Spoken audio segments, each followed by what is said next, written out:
حالا خلا اینجا سوال پیدا می شود. ببینید مادر عزیز که شما با یک باوری کامل گپ زده ایستادید که گویا فرض کردیم یگان نماینده حکومت روسیه باشد که اگر با روسیه پیوست شویم همه این شرایط ها مهیا می شود. و حالا ببینید تاجیکستان شریک استراتژی روسیه حساب می شود و در روسیه 2 میلیون اهالی تاجیکستان، حالا گفتن وقتی که از روی معلومات آمار حساب کردیم قریب 3 میلیون اهالی تاجیکستان سرسان و سرگردان است، بی حقوق ترین مهاجر در همه کشور میزبان روسیه است.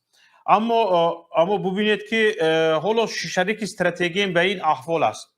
وقتی که باز پیوست میشویم، یعنی چی ما برتریت میبینیم در همین حالت؟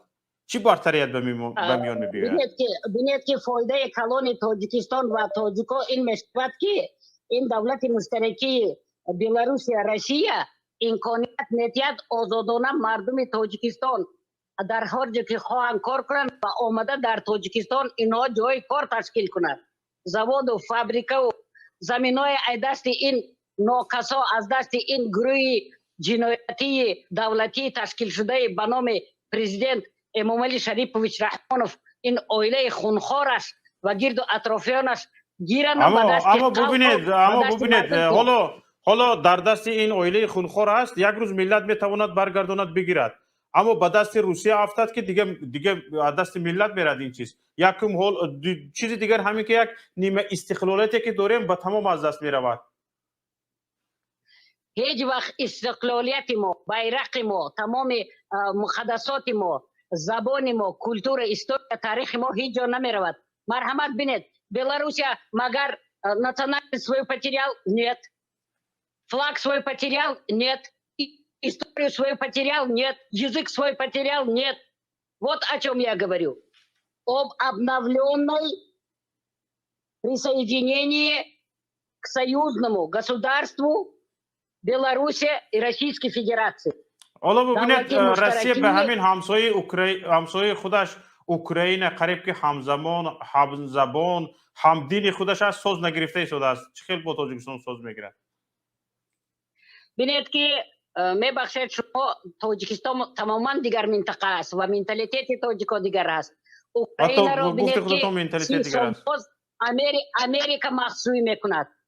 فهمیدید می؟ امریکا ناتو محسوب میکند برای همه بایگری که در همه خود اوکراین هست. برای همین هم حاضر تمام مردم تاجیکستان باید یک جای شوند، اتحاد شوند، متحد شوند، برادر و خواهر شوند و از دست این ظلم و ظالم این تروریست رقم 1 جهانی امامعلی شریفوویچ رحمانوف خودشان را رها کنند. درست، تشکر. خلاصه شما برای همین گونه جبر و ظلم ها در تاجیکستان بس شدن و که سوی ملت تیر انداختن حکومت برای بس شدنش مردم باید چیکار کند؟ خلاصه شما چی است؟ ببینید که مردم بیچاره هیچ کار کرده نمیتوند. یگان مردم یگان یراق ندارد، یگان انسان حقوق خودش حمایت کردن نمیتواند. تمام ساختارهای دولتی، تمام این سود و پروکورور و تمام این حاکم و اینا همه در دست این ظالم هست. هر چی که گوین میکنند. مردم تاجیکستان ببینید که هیچ اهمیت یا یگان قیمت در نزد حکومتداران ندارد. برای همین هم یگانه این نجات تمام مردم تاجیکستان در این است که присоединение к союзному государству Белоруссии и России. در برآمدهای پیشینتون شما یگانه راه این خیزش مردم بر ضد همین رژیم میگفتید. یعنی حالا بعد از حادثه خاروخ شما فکرتان دیگرتر و کاملتر شد مگر؟ من فکرم هیچ دیگر شدگی نیست. مردم خسته نمیتوانند. شما ببینید در سر مردم مسلم بدخشان چی بلا اینا آورده سادیان، چی بلا اینا آورده سادیان و 1000 نه 5000 نه 10000 نه چندین نفره که در اونجا باشند. نمیمونن میتینگ گذاروندن.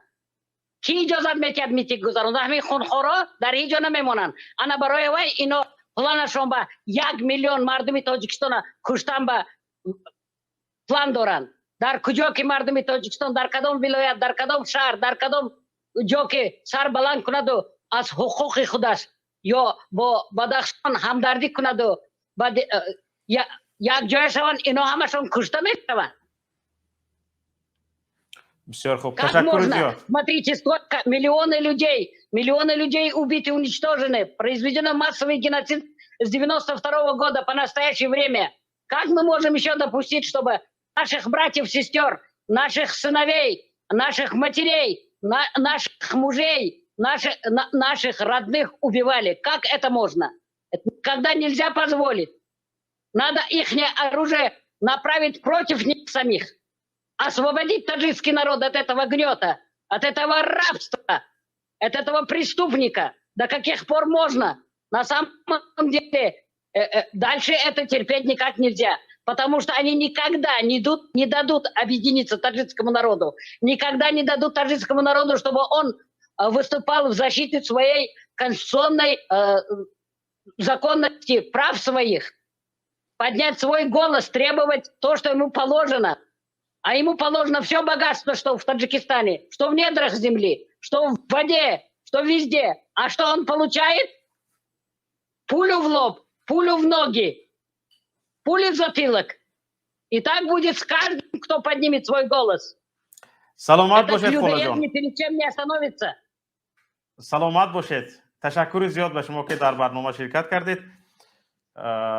Еще раз разрешите мне выразить самые глубочайшие соболезнования родителям этих погибших, этим людям, которые вообще с 92 года, с приходом этих тварей в Таджикистан, миллионы убитых, сотни тысяч возвращаются в гробах, выразить самые свои глубокие соболезнования всем этим людям, их семьям, их детям, их родителям.